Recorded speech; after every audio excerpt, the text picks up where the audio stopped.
Our next speaker, privilege to have Dr. Matt Johnson, who is a professor of radiology and surgery at the University School of Medicine, and he's going to be talking about technical strategies in the embolization of coagulopathic patients in high-flow lesions.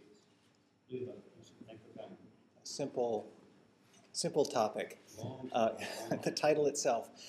Thanks, Marcelo, very much for the invitation. And I'd like to give a talk on evidence-based prospective randomized trials, and there's none of that here.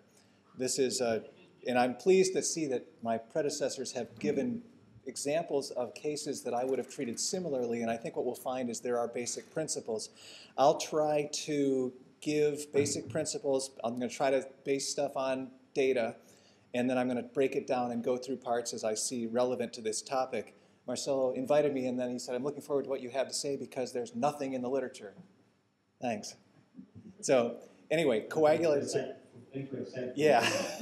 Embolization in coagulopathic patients with high-flow lesions. So I'm going to break it down into coagulopathy, and I'm going to throw in thrombocytopenia, and I'm going to go with high-flow lesions, specifically the ones that he suggested.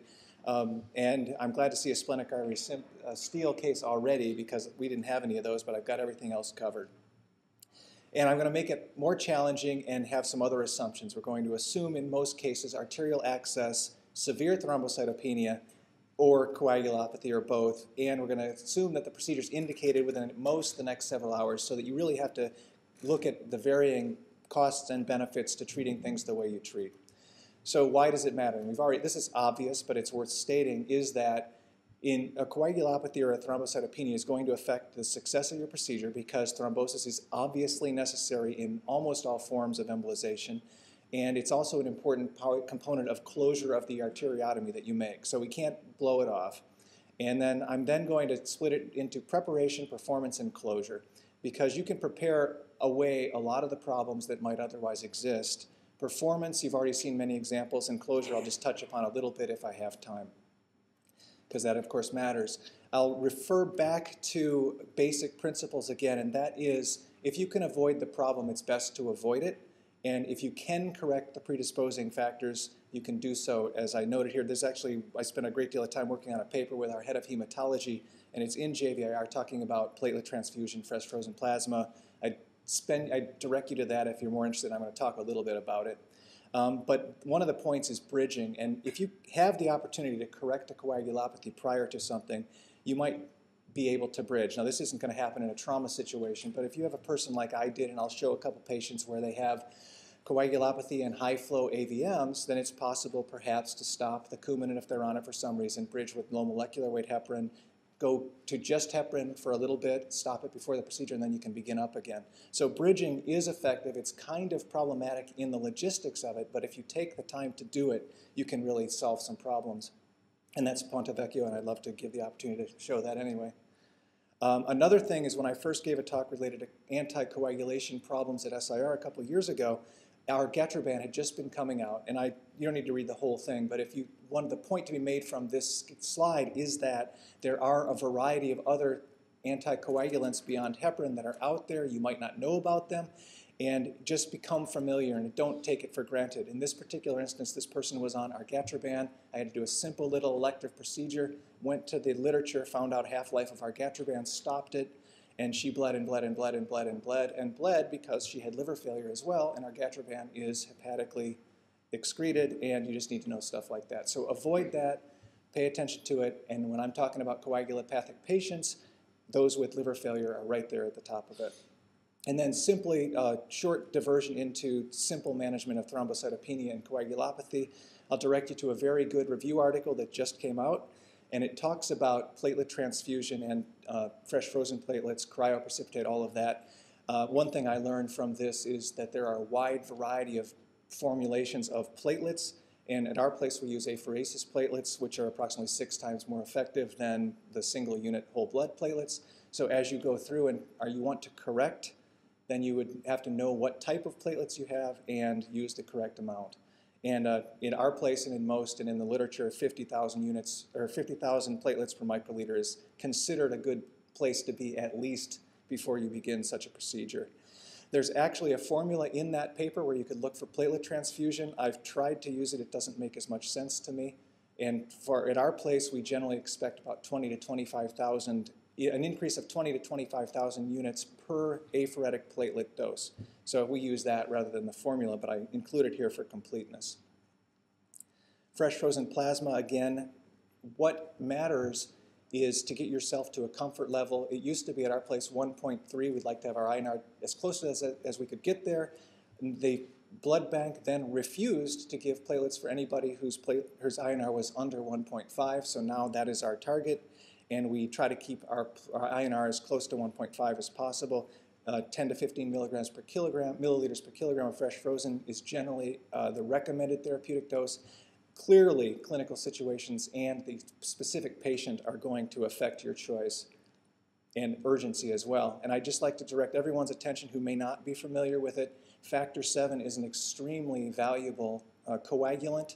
It's playing on the edge.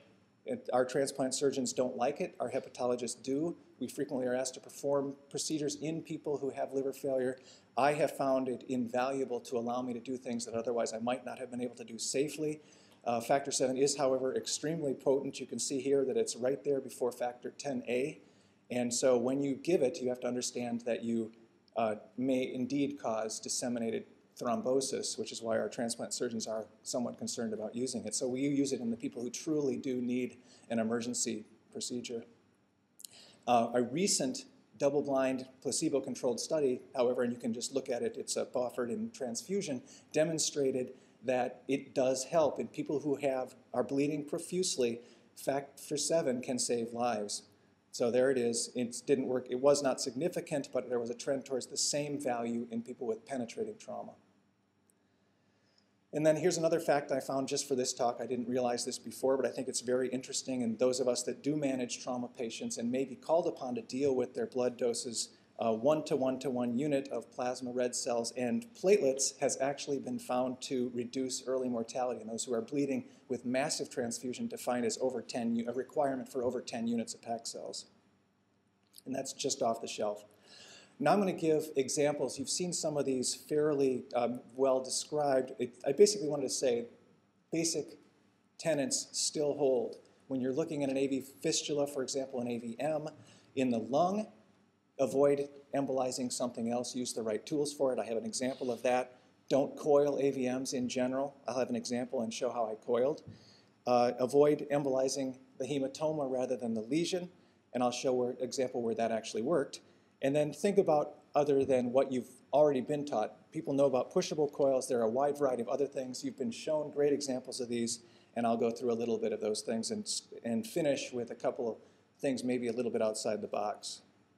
So the pulmonary AVM, I've already left my assumption that it's an arterial puncture. This is obviously a venous puncture.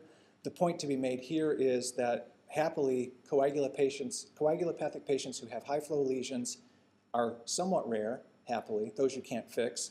And even better, when those procedures exist, they frequently exist very quickly, and you may not get the best pictures. So I have great pictures to emphasize points that maybe aren't completely pursuant to the exact topic. So in this particular instance, it's a lady with a massive AVM, and I presented her in the past at SIR. This is in 2005 when Cook's biggest Nestor was 12 millimeters. And why that matters is that those are bigger than 12 millimeter feeding vessels.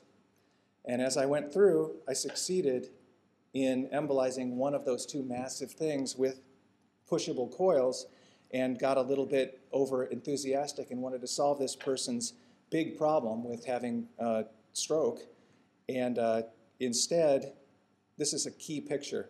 This is pre-coil, and there's post-coil, and that is the left atrium, not where you want your coil. And if you watch it, you can see it go back and forth, which was a real problem. So avoid pushable coils. This was the biggest we had at the time, and there it went. Happily, it didn't go to the brain. It went to the femoral artery, and we were able to take it out. But with more thought, and especially today, this is a detachable coil case. This was in 2005, and that is detachable coils, and it worked beautifully. I would never use pushable coils in such an instance now.